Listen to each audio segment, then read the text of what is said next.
Habang ako po'y nagre-rebol ng iPhone 11 Pro Max, ay may dumating po na walk-in client na may daladalang iPhone X. At ang kanyang concern po sa kanyang iPhone ay wala daw pong display.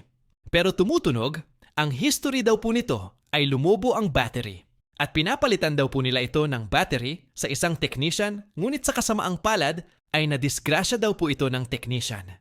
Honest naman daw po ang technician dahil ipinaalam daw po niya ito sa kanila. Sinubukan naman daw pong ayusin ng technician pero mas minabuti po ng technician na hindi pilitin at kababaang loob sinabi ng technician na hindi na daw niya kayang gawin ang issue ng kanyang iPhone.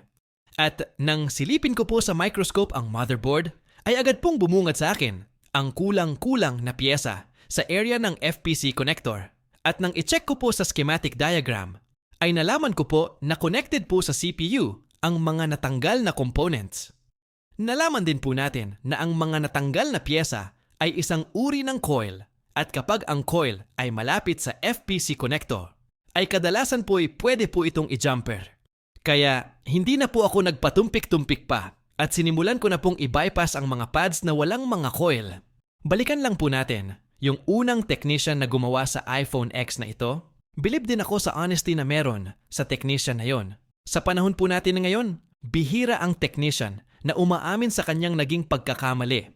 At ang higit na kinabiliban ko pa sa kanya ay nang hindi niya pinilit ayusin ang kanyang nasira.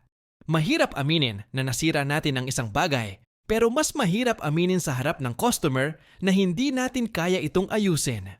Para po sa iyo, Sir Technician, ipagpatuloy mo lang po kung anong meron ka ngayon. Mabagal man ang pag-usad ng karera mo ngayon dahil sa angkin mong katapatan, ay batid ko naman na malayo ang iyong mararating. Ang mga tulad mo po ang isa sa mga hinahangaan ko dito sa industriyang ginagalawan natin.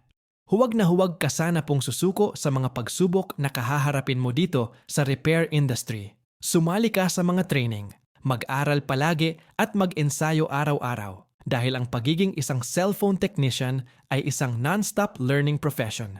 Matarik at malubak man ang daan, I always remember na be consistent dahil ang mga nagwawagi ay hindi umaayaw at ang mga umaayaw ay hindi nagwawagi.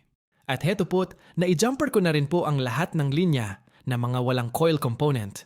Then chinek ko din po ang diode value ng mga line.